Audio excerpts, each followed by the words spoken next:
आज के शो में। IMF से छठे इक्तिसादी जायजा मुज़ाकरात बेनतीजा मुलतवी। IMF से अगली किस्त का हुसूल भी ताखीर का शिकार। गरीबों पर बोझ नहीं डाल सकते, वजीर खजाना का दो टोक मौकिफ।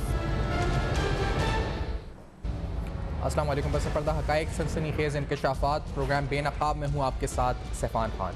बेनकाब में आज नाज़रीन आपके सामने पाकिस्तान और IMF के दरमियान जो मुज़ाकरात जारी हैं इस वक्त माशी इक्तिसादी जायज़ा के हवाले से जो फिर मुलतवी हो चुके हैं, ताख़ीर का शिकार है। इस पर जो नेक्स्ट ट्रांच है हमारी आखिरी ट्रांच जो हमें मिली थी मार्च में मिली थी तकरीबन $500 मिलियन की। $6 अरब का ये प्रोग्राम है जिसको एक्सटेंडेड फंड फैसिलिटी कहा जाता है, EFF जिसको कहा जाता है। इस प्रोग्राम के हवाले से बहुत से खदशात हैं। अभी जो बात की जा रही है, आज भी शौकत तरीन साहब के हवाले से जो बयान मंसूब है कि उन्होंने कहा है कि वो मजीद बोझ गरीबों पर नहीं पड़ने देंगे। जो टॉक्स रुक रही हैं वो क्यों रुक रही हैं, इसके बारे में दो बातें जो सामने आई हैं। एक तकरीबन 40% का इजाफा बिजली कीमतों में और मजीद टैक्सेस की जो बात है जिसकी वजह से डेडलॉक का शिकार है। मजीद कहा गया है कि सितंबर के अंदर यानी 2 माह या 3 माह बाद जो रिव्यू होगा परफॉर्मेंस, उसमें फिर आगे फैसला किया जाएगा ट्रांच देनी है या नहीं देनी है। लेकिन इसके साथ साथ जुड़ी हुई खबरें भी आपके सामने रखते चले। पाकिस्तान की एक्सटर्नल साइट के हवाले से ही खबर दूसरी कि 2 ऐसे जो वर्ल्ड बैंक और एशियन डेवलपमेंट बैंक से हमें लोन मिलने थे बजटरी सपोर्ट के हवाले से इस महीने, यानी वर्ल्ड बैंक से हमें $1.5 अरब मिलने थे, वो अब कहा जा रहा है कि सिर्फ 28 जून को जो अप्रूवल होगा वो $800 मिलियन का होगा। यानी हम तकरीबन $1 बिलियन एशियन डेवलपमेंट बैंक और वर्ल्ड बैंक से जो हमें मिलने थे वो हमें इस माह नहीं मिल सकेंगे। उधर से भी हमें अप्रूवल नहीं हुआ है, इस पर जो ट्रांच हमें मिलनी थी वो नहीं मिल रही है।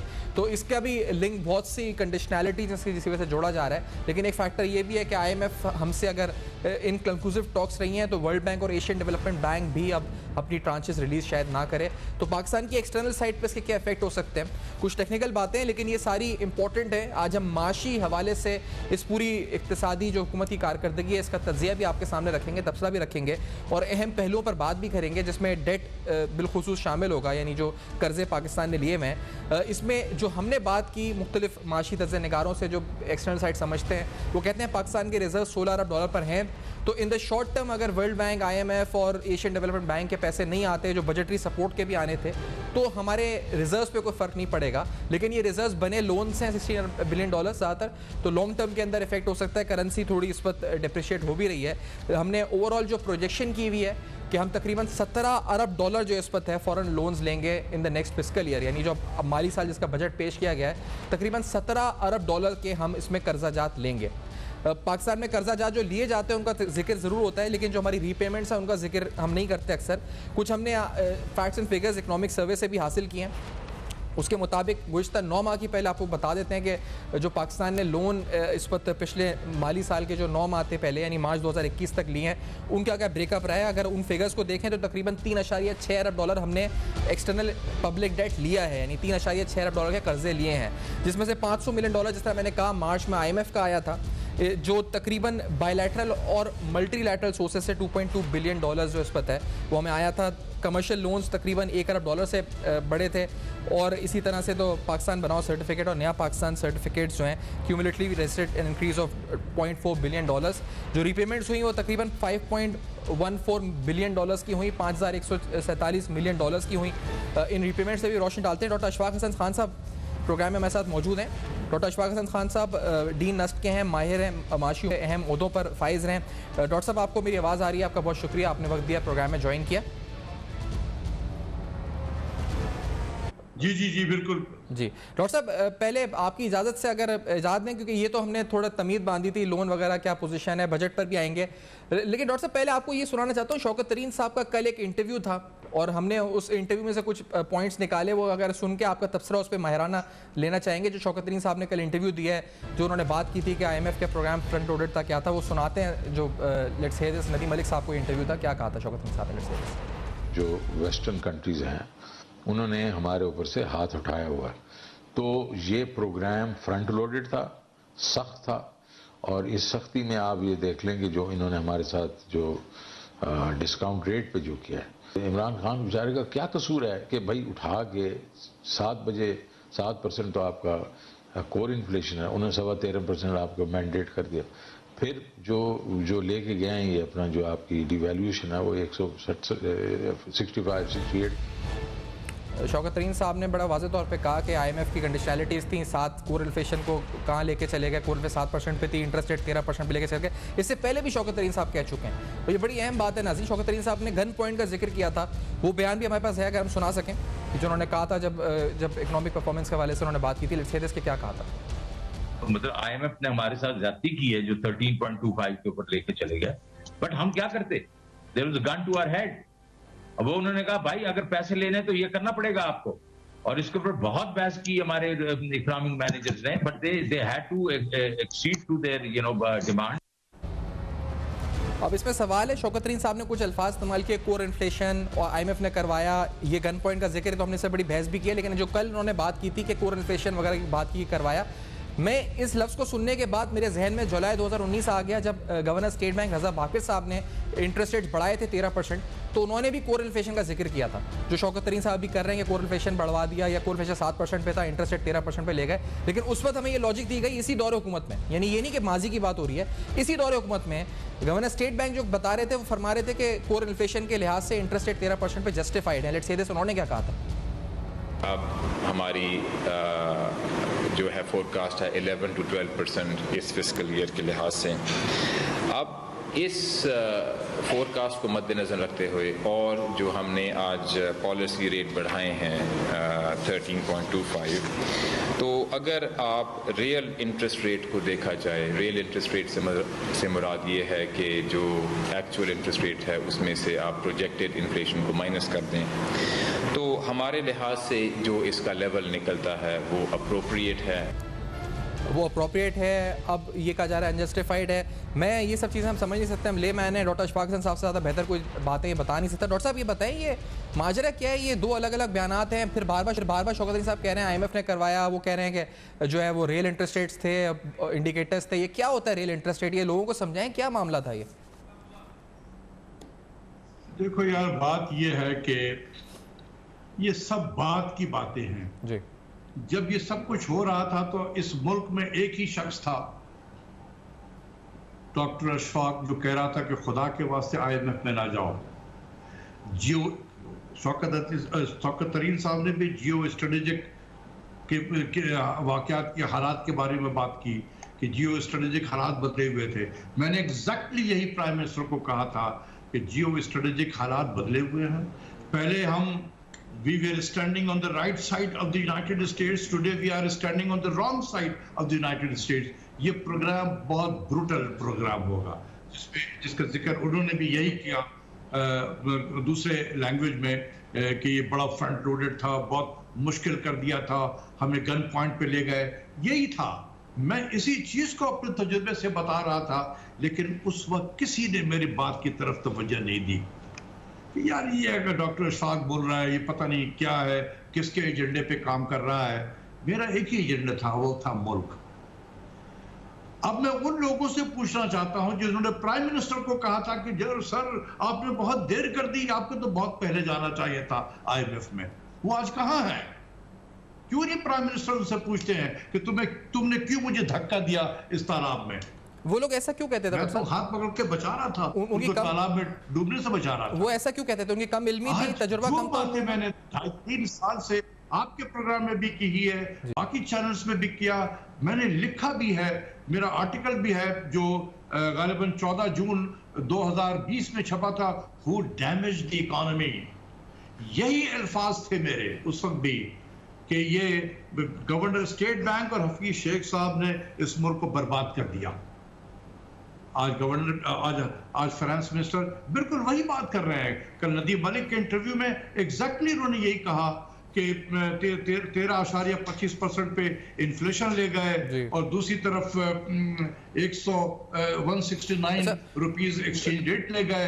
ये जुल्म इस मुल्क की मईशत का पट्टा बता दिया। डॉक्टर साहब, ये बड़ी बात है जो आप कह रहे हैं। मैं ये पूछना चाहूंगा कि आपसे ब्रेक के बाद ही के, क्योंकि इस इक्वेशन में जो दो नाम है हफीज शेख और रजा बाकिर साहब, रजा बाकिर साहब तो अभी भी बैठे हुए हैं। मैं ब्रेक के बाद पूछूंगा आपसे कि क्यों ऐसे ये रिकमेंडेशन प्राइम मिनिस्टर को दे रहे थे, जब अशफाक हसन साहब उस वक्त भी बोल रहे थे और हम गवाह हैं इस बात के, पूरा मीडिया गवाह है, सब पाकिस्तान गवाह है कि कह रहे थे कि गलत हो रही है। इस ब्रेक के बाद सवाल पूछेंगे डॉक्टर अशफाक हसन साहब हमारे साथ।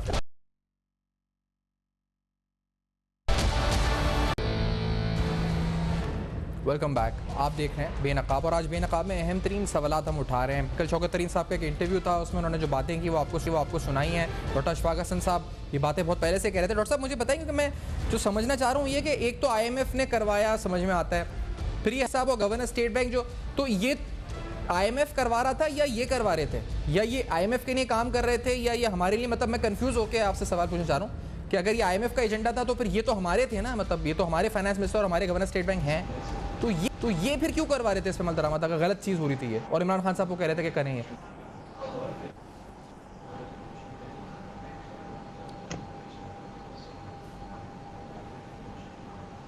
जी डॉक्टर साहब, आप तक मेरी आवाज़ आ रही है?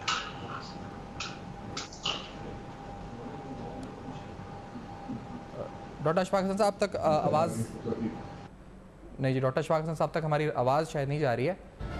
बड़े अहम सवाल आते हैं पाकिस्तानी मईशत के हवाले से नाज़रीन, जो हम उठा रहे हैं कि आखिरकार, क्योंकि डॉक्टर अशफाक हसन साहब ने जिस तरह भी फरमाया था कि ये सारे गलत है, फिर शौकत तरीन साहब आप खुद सारा अहवाल पेश कर रहे हैं मईशत के हवाले से। वो कह रहे हैं कि बड़ा गलत फैसला हुआ, फ्रंट लोडेड प्रोग्राम था, फिर इसकी वजह से इंटरेस्ट रेट्स बढ़े, फिर इस वजह से जो करेंसी के साथ हुआ वो बड़ा इस वक्त गलत था, उसका इम्पैक्ट अलग आया, डेट सर्विसिंग बढ़ी, फिर बिजली कीमतें, अभी भी जो डेडलॉक चल रहा है IMF के साथ, वो बिजली कीमतों के हवाले से जो है बात की जा रही है कि चल रहा है, और बिजली कीमतों के हवाले से कहा जा रहा है कि 46% जो इंक्रीज़ है वो पास ऑन किया जाए, नहीं किया जाए, इस पर डेडलॉक है, जिसकी वजह से ये जो पाकिस्तान को ट्रांच मिलनी थी वो भी ताख़ीर का शिकार है। जो रिव्यू था वो भी इस पर तातुल, जो टॉक्स थी वो भी इनकन्क्लूसिव नहीं है, कोई नतीजा उनका नहीं निकल सका है।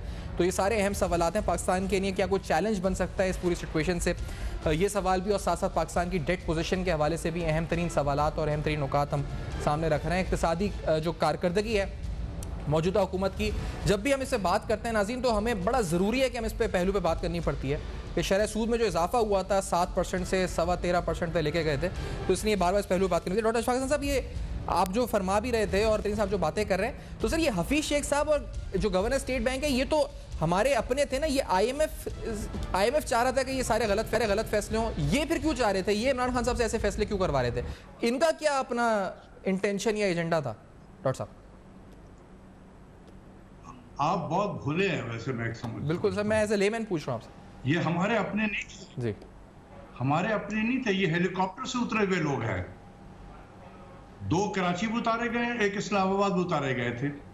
तो भाई जिसने हेलीकॉप्टर से उतारा है उनके लिए काम करेंगे, हमारे लिए काम करेंगे? तो ये आपकी बड़ी बहुत नहीं, लेकिन ये तो अभी भी है डॉक्टर साहब, ये तो अभी भी है, तो अभी भी बैठे हुए हैं। तो अगर शौकत तरीन साहब अभी कह रहे हैं कि मतलब ये गलत हुआ था, ये हुआ था, तो वही गवर्नर स्टेट बैंक है अभी भी डॉक्टर साहब? देखें, बात यह है कि गवर्नर स्टेट बैंक की पोजीशन जो है वो 3 साल के लिए आप इन्हें हटा नहीं सकते, अनलेस के आप इनको पागल डिक्लेयर कर दें, physically mentally he is not fit for the job, आप हटा नहीं सकते, ठीक है? तो अगर मैं फर्ज कर लो इनकी जगह होता, और मैंने काम किसके साथ करना है? फाइनेंस मिनिस्टर के साथ काम करना है ना। तो अगर फाइनेंस मिनिस्टर कहता है कि 13.25% पे जो इंटरेस्ट रेट गया, जो एक्सचेंज रेट को 169 पे पहुंचाया, उसने बेड़ा गर्क कर दिया उस मुल्क का, ये मैंने किया था। तो ये अब मैं as a governor state bank सोचूंगा, शुड आई कंटिन्यू? क्योंकि मेरे बड़े पॉलिसी इख्तलाफात हैं, मैं रिजाइन करूं, मैं चला जाऊंगा जहां से आया हूं। सबसे बेहतरीन ऑनरेबल चीज नहीं होता है कि जब पॉलिसी डिफरेंसेस हो, एक फाइनेंस मिनिस्टर चीख के टेलीविजन पे कह रहा 2.5 साल में बेड़ा गर्क हो गया, ये पॉलिसीज गलत थी, इसने तबाही फेर दी। उसने तो नाम लेकर कहा 13.25% interest rate and 169 rupees exchange rate, इसने बेड़ा गर्क किया है। मैंने कैलकुलेट करके बताया कि इसने $40 बिलियन का कॉस्ट इस मुल्क पे डेट की शक्ल में और इंटरेस्ट पेमेंट की शक्ल में हमें यहाँ पे चढ़ा दिया। तो अब अगर फाइनेंस मिनिस्टर से उसके बिल्कुल मुख्तलिफ है तो ही शुड रिजाइन, मतलब उसको चला जाना चाहिए। मैं तो यही कहता हूँ, ऑनरेबल बेहतर तरीका है कि देखें मेरे उनके पॉलिसी डिफरेंसेस हैं, मैं कंटिन्यू नहीं कर सकता हूँ। थैंक यू प्राइम मिनिस्टर साहब, आपने मुझे दावत दी थी, मैं आपके दावत पे आया था, तो अब मेरे लिए मुनासिब नहीं है इस किस्म के पॉलिसी डिफरेंसेस के साथ ऑपरेट करना पाकिस्तान में। Thank you very much, I am leaving. ये एक ऑनरेबल तरीका है। एग्जैक्टली। लेकिन डॉक्टर साहब ये बात मैं तो से कहूंगा कि आप चले जाना, ये बड़ी अहम बात है जो आप कह रहे हैं, सजेशन भी बड़ी अहम बात है और शायद ये रास्ता नज़र आता है।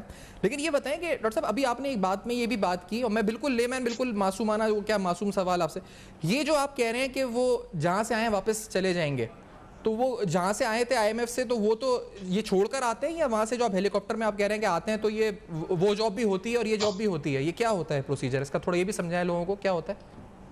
देखो, कागजों पे वो रिजाइन करके आते हैं। अच्छा, कागजों पे ये रिजाइन करके आते हैं, चाहे वर्ल्ड बैंक से कोई आ रहा हो या IMF से कोई आ रहा हो, तो वो इदारे बहुत खुश होते हैं इस बात पे कि हमारा आदमी वहां गवर्नर स्टेट बैंक बनकर जा रहा है या फाइनेंस मिनिस्टर बन के जा रहा है, तो वो उसको मॉनिटर करते हैं कि ये साड़ा बंदा है, ये जाके नेशनलिस्ट हो गया है या पाकिस्तानियत इसके अंदर आ गई है।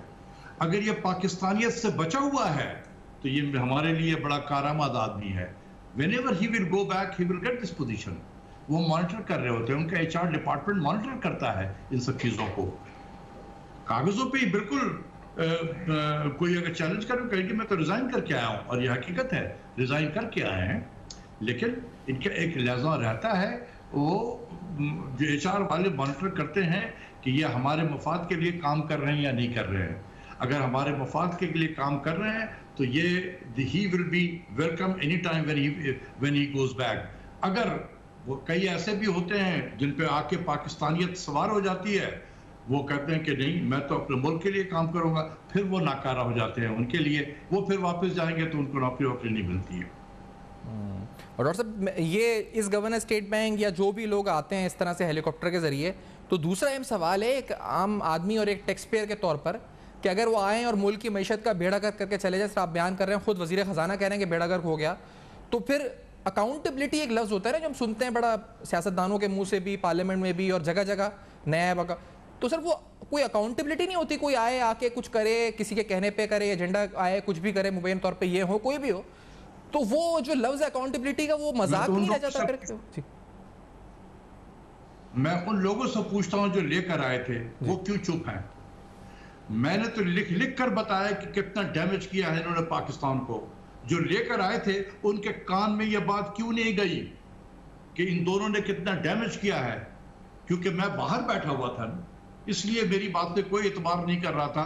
आज उनका अपना वजीर खजाना कह रहा है तो सब आप भी वही बात कर रहे हैं कि वो क्यों नहीं, वो लोग कहाँ हैं जो लेकर आए हैं? बाबा, ये यही होना था जो हो रहा है। मैं अपने तजुर्बे से ये बात कहता रहा हूँ जो आज शौकत तरीन साहब कह रहे हैं, इसीलिए मैं उनकी जो तारीफ करता हूँ हर चैनल पे, वो इसलिए कह रहा हूँ कि उस शख्स ने बिल्कुल सही तरीके से समझा है इस खेल को और वो बिल्कुल सही चीज को बयान कर रहे हैं। और उसी हिसाब से इस बजट में आप देखें कि उन्होंने IMF के डिक्टेट से हट के बजट बनाया है, इसलिए ये बजट हर जगह पे यूनानिमस तरीके से इसकी तारीफ हो रही है। चाहे वो कराची चैम्बर ले लें, लाहौर चैम्बर ले लें, गुजरावाला चैम्बर ले लें, सियालकोट चैम्बर ले लें, इस्लामाबाद चैम्बर ले लें, यकलख्त होकर सब कह रहे हैं कि बहुत अच्छा बजट है। ये क्यों हुआ है? ये कि उन्होंने IMF के डिक्टेट से हट के बजट बनाया। तो अच्छा, इन्हें पता है कि हमें अपने लोगों को नौकरियां देनी है, उनको गुर्बत से निकालना है। लेकिन डॉक्टर साहब, इसकी कोई कॉस्ट है क्या? लोग हैं, क्या हुआ, नौकरी। डॉक्टर साहब ये मुझे बताएं, क्योंकि मैं अभी जो थोड़ी देर पहले आया जी कि IMF की टॉक्स इंक्लूसिव रही, ट्रांस रोक ली, वर्ल्ड बैंक और एशियन डेवलपमेंट बैंक ने $1 अरब के लोन्स थे वो अप्रूव नहीं किए इस महीने, तो ये आपको ये पॉजिटिव है, ये सब हो गया, डिले हो गई टॉक्स, पैसे नहीं आना, या ये it can have a negative impact on external side? Doctor Ashfaq Hasan sahab, देखिए बात यह है कि आप इसको किस तरीके से लेते हैं। अगर ये प्रोग्राम डिरेल हो गया, ये प्रोग्राम अगर डिरेल होगा तो ये IMF की वजह से डिले होगा, हुकूमत पाकिस्तान की वजह से नहीं होगा। इसलिए और हमारे जो मिनिस्ट्री फाइनेंस में लोग हैं वो भी इसी तरीके से आर्गू करें कि देखें इस वक्त पेंडेमिक की वजह से दुनिया की मईशत जो है वो नीचे की तरफ चली गई है, नेगेटिव ग्रोथ के ट्रेजेक्टरी में सारे लोग हैं, सारी दुनिया है। हम भी नेगेटिव ग्रोथ की ट्रेजेक्टरी में थे, पिछले साल थे। हम आहिस्ता आहिस्ता निकल रहे हैं। दुनिया की इकोनॉमी आहिस्ता आहिस्ता निकल रही है नेगेटिव से। हमें इस वक्त अपने प्राइवेट सेक्टर का हाथ थामना है, ना कि उन पे बिजली की कीमत बढ़ाओ, गैस की कीमत बढ़ाओ, टैक्सों के बोझ डाल दो उसके ऊपर में। ये इस वक्त की जरूरत नहीं है। इस वक्त जरूरत है हाथ थामने की, जो इस बजट में बिल्कुल सही तरीके से हाथ थामने की कोशिश की गई है। जब भी आपने देखा कि सारे चैम्बर वाले भी तारीफ कर रहे हैं इस बजट की, तो ये वक्त की जरूरत थी हाथ थामना, ना कि इन पे बोझ डालना। तो IMF कह रहा है कि नहीं बोझ डालें, हम कह रहे हैं कि नहीं, ये वक्त है हाथ थामने का। अगर आपका भी ऑब्जेक्टिव ये है कि पाकिस्तान की मईशत में बेहतरी आए जी, मेरे भी तो यही ऑब्जेक्टिव है कि पाकिस्तान की मईशत में बेहतरी आए। हम रास्ता दोनों का हो सकता है कि अप्रोच मुख्तलिफ हो, लेकिन एंड रिजल्ट दोनों का यही है कि पाकिस्तान की मईशत बेहतर हो। अच्छा डॉक्टर साहब, एक ब्रेक लेनी है, हमें इस ब्रेक के बाद आते हैं तो हम आपसे मजीद गुफ्तगू जारी रखते हैं, क्योंकि जो बजटरी सपोर्ट के लिए कुछ पैसा आना था वर्ल्ड बैंक से वो नहीं आ रहा। तो ये हम अगर देखा जाए तो एक तरह से पॉजिटिव है कि हमारी IMF से टॉक्स इस पर और डीले हो जाए। सर कह रहे हैं डॉक्टर साहब के अगर ये नाकाम भी होता है, डीरेल होता है प्रोग्राम, तो that will be because of IMF की वजह से होगा। कुछ बड़े अहम सवालात बजट के हवाले से भी और कुछ तफसीलन गुफ्तगू होगी। ये जो बार बार शौकत तरीन साहब बता रहे हैं इक्तिसादी जो हाल पिछले 2.5 साल का, इस पर भी हमारे साथ रहेगा इस ब्रेक के बाद। वेलकम बैक, आप देख रहे हैं बेनकाब, और आज बेनकाब में तफसीलन अहम सवालात पाकिस्तान की माशी कारकर्दगी के हवाले से, बिलखुसूस जो पिछले 2-2.5 साल में हमने देखा शरह सूद में जिस तरह इजाफा हुआ, समझने की कोशिश कर रहे हैं कि ये जो सारे मामलात थे उस वक्त भी हम प्रोग्राम इस वक्त करते रहे इन मामलात के ऊपर, लेकिन अब जो शौकत तरीन साहब बार बार बता रहे हैं उसके बाद क्या होना चाहिए और जिस तरफ निशानदेही कर रहे हैं उस बुनियाद पर क्या होना चाहिए। शौकत साहब ने बड़े कैटेगोरिकली स्टेटमेंट दो टोक दिए कि जो गवर्नर स्टेट बैंक है ही शुड रिज़ाइन नाउ, ये ऑनरेबल रास्ता इस वक्त उनको नज़र आता है। लेकिन दूसरा अहम मामला करेंसी का इस वक्त है। डॉक्टर शफाकत साहब, आपको लगता है कि ये जो सारे मामलात हैं, IMF का program, world bank, ADB loan delays, ये फिस्कल साइड के ऊपर पहले प्रेशर्स हमारे अगर बजटरी सपोर्ट है जैसे वर्ल्ड बैंक और ADB से, तो ये हमें कोई प्रेशर आ सकता है यहाँ से, या एक्सटर्नल साइड पे पाकिस्तानी रुपये के ऊपर कोई प्रेशर आ सकता है इसकी बेसिस पे? देखिए, ये बहुत प्री मैच्योर है। मैं इन सब चीज़ों पे कोई स्पेकुलेशन नहीं कर सकता हूँ कि क्या होगा आगे चल के। जहाँ तक ये है कि अगर फिस्कल सपोर्ट या वर्ल्ड बैंक की लैंडिंग नहीं है, हम कोई और रास्ता निकालेंगे लैंडिंग के लिए। पिछले मरतबा भी तो बहुत सारे पैसे हमने 13-14 बिलियन डॉलर इस हुकूमत में लिए थे IMF प्रोग्राम में जाने से पहले। तो और हम बहुत सारे तरीके निकाल सकते हैं, लेकिन a dollar save is dollar earn. तो आप डॉलर को बचा लें। कोई अल्लाह मियाँ की मार है आपके ऊपर में कि आपने कुत्ते बिल्ली के शैम्पू भी मंगाने हैं इस मुल्क में, कुत्ते बिल्ली के खाने भी मंगाने हैं आपने यहाँ पर, आपने 2.5 बिलियन डॉलर के मोबाइल फोन भी आपने इंपोर्ट करने हैं, 4-4 हज़ार सीसी की गाड़ी भी आपने मंगानी है, फिलाडेल्फिया क्रीम चीज भी आपने अमेरिका से मंगवाना है। जेब देता है हम जैसे मुल्कों को। आप सेव करो 6 से 7 बिलियन डॉलर आप यहां बचा सकते हो, सिर्फ 8 से 10 आइटम पे रोक कर बैठे, थोड़ा सा एक्सरसाइज कर ले। तो तरीके हैं। हम बिलियन डॉलर की खातिर जो है वो जान दिए चले जा रहे हैं। वही वो नहीं देना चाहते ना दें, बिजनेस बंद करें, अपने दफ्तर को चले जाएं। जब कारोबार हमसे शुरू करेंगे, हमें लैंडिंग करेंगे, तो फिर वापस आ जाएं, दफ्तर को खोल लें अपना। Exactly. सीधी बात है। सही सर, ये होपफुली इतनी सीधी बात बिल्कुल शौकत तरीन साहब भी इसी तरह लेके चले। आपके पास विल पावर होना चाहिए, आपके पास विल पावर होना चाहिए। एग्जैक्टली। जमीन में लेटोगे तो लोग तुम्हें और मारेंगे। सर उठा के चलो, ठीक है ना, सर झुका के चलेंगे तो आपको मारेंगे। दूसरी बात बजट के हवाले से, क्योंकि आपने उसका जिक्र किया था, उस पर तो मैं क्या इसमें कुछ, क्योंकि बहुत से लोगों ने कहा कि इन्फ्लेशनरी जैसे डेयरी आइटम्स हैं, GST, या फिर चीनी के ऊपर रिटेल लेवल पे कोई टैक्स है, फिर आपका जो क्रूड ऑयल की इंपोर्ट है उस पर कुछ लगा दिया 17% टैक्स, इसका कुछ 38 बिलियन का इम्पैक्ट है। FPCCI के सदर थे प्रोग्राम में, बोले थे इससे हमारी शायद इनपुट कॉस्ट बढ़ सकती है। तो इन्फ्लेशनरी साइड पे, क्योंकि आप इसको प्रो पुअर भी कहते हैं, प्रो ग्रोथ भी कह रहे हैं, इन्फ्लेशनरी इम्पैक्ट इसका क्या है बजट का इन योर एनालिसिस? देखिए, आप इस चीज का ख्याल रखें कि दुनिया की कोई भी हुकूमत अपने 100% अवाम को खुश नहीं कर सकती है। यह आपके जहन में होना चाहिए।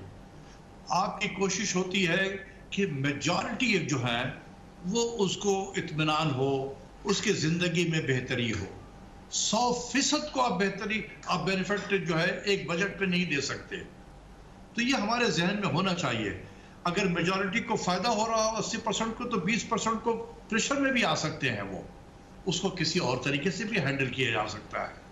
तो आप ये देखें कि अभी एक बजट में दिया गया था कि जो मोबाइल फोन इस्तेमाल कर रहा हो 3 मिनट से ज्यादा, तो उसके ऊपर चार्जेस लगने शुरू हो जाते थे। तो बजट में रखा गया था कि इससे हमें साल में 100 बिलियन मिलेगा। तो वो 100 बिलियन किन की जेब से जाता है? इसी आम आदमी की जेब से जाता है ना, जो मोबाइल घंटों बातें कर रहे होते हैं। तो प्राइम मिनिस्टर ने कहा कि नहीं यार, ये बहुत सारे लोग जो हैं बात करते हैं, हमारे यहाँ वैसे भी फारिग टाइम ज्यादा होता है लोगों का, हम बार बार मौसम का हाल 10 मिनट में मौसम का हाल पूछते हैं। हाँ भाई मौसम बताओ कैसा हाल है, फिर बात 2 मिनट में फिर बताओ कि गर्मी कैसी है, फिर आपने कुछ कहा, फिर कहा कि अच्छा सूरज में तपिश है या नहीं है, यानी हम फजूल में बात किए चले जाते हैं। तो प्राइम मिनिस्टर ने कहा कि भाई अब लोगों पे अगर इस तरीके से करेंगे तो ये बड़ा उनके मुश्किलात होगा, तो ये उन्होंने वापस ले लिया। तो वो 100 बिलियन फिर कहां से पूरा करे हुकूमत? 100 बिलियन, ये 100 बिलियन अवाम की जेब से ही जा रहा था ना, लेकिन अब नहीं जाएगा। लेकिन 100 बिलियन हुकूमत के बजट में वो क्या करे हुकूमत? उसके पास एक ऑप्शन है, 100 बिलियन बोरो कर ले। जब बोरो करेगा तो उससे इफरात-ए-ज़र के में इजाफा होगा। आपको अगर बैंकों से बोरो करो या स्टेट बैंक से बोरो करें, अगर आप नोट छापने पड़ेंगे तो उससे महंगाई होगी ना। तो फिर किसी और तरीके से भी किया गया कि भाई चलो अगर हम पीडीएल के रेट को बढ़ाते हैं जी, मिसाल के तौर पे, तो जाहिर सी बात है उसके पेट्रोल की कीमत में इजाफा होगा। बहुत सारे ऐसे लोग हैं जो गाड़ी इस्तेमाल नहीं करते हैं। जो गाड़ी इस्तेमाल करेगा, पेट्रोल इस्तेमाल कर रहा है, तो वो पेमेंट करेगा क्योंकि उसके पास गाड़ी है, ही कैन अफोर्ड। लेकिन एक जो फुटपाथ पे लोग चलने वाले हैं, जो गरीब आदमी है, उसके पास ना मोटरसाइकिल है ना गाड़ी है, तो उसको तो पेट्रोल के कोई डायरेक्ट इम्पैक्ट तो नहीं होगा। हाँ, इससे ट्रांसपोर्ट चार्जेस बढ़ेंगे, उसका इनडायरेक्ट इम्पैक्ट आएगा कि उससे महंगाई हो सकती है, फूड की आइटम के प्राइसेस बढ़ सकती हैं। तो ये इनडायरेक्ट इम्पैक्ट है उसका। लेकिन डायरेक्ट जो इम्पैक्ट है वो पेट्रोल का उनको आएगा जो जिनके पास गाड़ी है, जिनके पास मोटरसाइकिल है। लेकिन अगर वो जो था, आप देखें कि सड़कों पे जो सफाई कर रही होती हैं, वो भी जो है वो भी कान पे लगा हुआ होता था मोबाइल, वो भी घर में बात कर रही होती थी, तो वो तो अब टैक्स तो नहीं देंगी वो। तो 100 बिलियन हुकूमत ने उनसे विड्रॉ कर लिया। अच्छा, लेकिन हुकूमत को चलाने के लिए डॉक्टर 100 बिलियन तो चाहिए ना। फिर आपके पास ये जो एक दो बातें हमने और भी सुनी है, वो भी मैं आपसे ही समझना चाह रहा हूँ। एक ट्रिकल डाउन है और एक बॉटम अप अप्रोच है।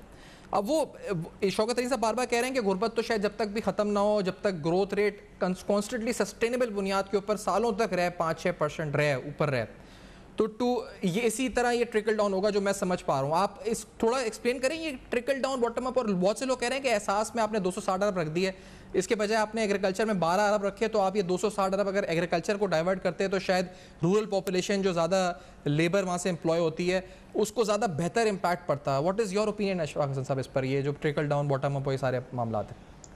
तो बात यह है कि इस दुनिया में देखा गया है कि ये ट्रिकल डाउन वाली चीज़ें नहीं आती है नीचे। ट्रिकल डाउन बड़ा बहुत वक्त लगता है। यही बात अभी जो बाइडन साहब ने अपने जो कंबाइंड उनका सेशन था सेनेट एंड कांग्रेस का, उसमें खिताब करते हुए उन्होंने कहा था कि trickle down economics is now dead. मतलब ये है कि आप ट्रिकल डाउन के इंतजार में कब तक बैठे रहोगे? You have to take additional action. तो गवर्नमेंट का फिर रोल आता है वहां पर कि नहीं, इस प्रोसेस को, ट्रिकल डाउन के प्रोसेस को कैसे जल्दी किया जाए, इसको स्पीड अप कैसे प्रोसेस किया जाए, तो वो फिर गवर्नमेंट इकदाम करती है। देखिए, ये गुर्बत जो है, पैसा बांट कर गुर्बत दुनिया में कहीं कम नहीं हुई है कि पैसा बांटो गुर्बत कम होगा, नहीं। ये जो एहसास प्रोग्राम है एक टेम्पररी रिलीफ है लोगों को कि जो प्रेशर में आ गए हैं महंगाई की वजह से, उनके हाथ में आपने एक एडिशनल सा इनकम दे दिया। ये टेम्पररी रिलीफ है, इससे गुर्बत दूर नहीं होगी। देखें, look at the name of the program, Benazir income support program. ये नहीं कहता है बेनजीर पॉवर्टी एलिवेशन प्रोग्राम। ये इनकम सपोर्ट है, आपके इनकम को सप्लीमेंट किया जा रहा है किन लोगों का, जो गरीब हैं। एक जो भी एहसास प्रोग्राम में एक कट ऑफ पॉइंट रखा गया है गरीब के डेफिनेशन का, उनसे जो कम डेफिनेशन में जो लोग आते हैं यानी कि गरीब हैं, उनको इनकी इनकम को सपोर्ट किया जा रहा है ताकि उनका कंजम्पशन जो है वो डिस्टर्ब ना हो, वो एक अपने तौर पे जो कंजम्पशन करना चाहते हैं वो करें। ये गुर्बत नहीं है जिससे दूर हो रही है। कोई नहीं कहता है कि बेनजीर पॉवर्टी एलिवेशन प्रोग्राम या Ehsaas program is not a poverty alleviation program. ये पॉवर्टी में गिरने से लोगों को प्रिवेंट कर रही होती है एक एडिशनल इनकम देकर। तो ये समझने की जरूरत है हमें। ये भी जहन में रख लें कि पैसा बांट कर दुनिया में किसी ने गुर्बत नहीं दूर किया। इस दुनिया में अगर किसी ने जो दिखाया है कि 850 मिलियन लोगों को उन्होंने गुर्बत की लाइन से चाइना ने ऊपर की तरफ ले आए हैं, तो क्या चाइना पैसा बांट कर लोगों को गुर्बत दूर किया? नहीं, उसके लिए डिफरेंट प्रोग्राम था। उन्होंने पहले ये पता किया कि हमारे यहाँ लोग गरीब किस वजह से हैं। पता चला कि लोगों के पास तो तालीम तो है, हुनर भी है, लेकिन नौकरी नहीं है। तो भाई इसको किसी और तरीके से हुकूमत इकोनॉमी को के पहिए को तेजी से घुमाओ, यानी ग्रोथ लाओ, तो ये लोगों को नौकरी मिलेगी, इनके पास हुनर भी है। ये भी कॉन्सेप्चुअली समझना बड़ा इंपॉर्टेंट था।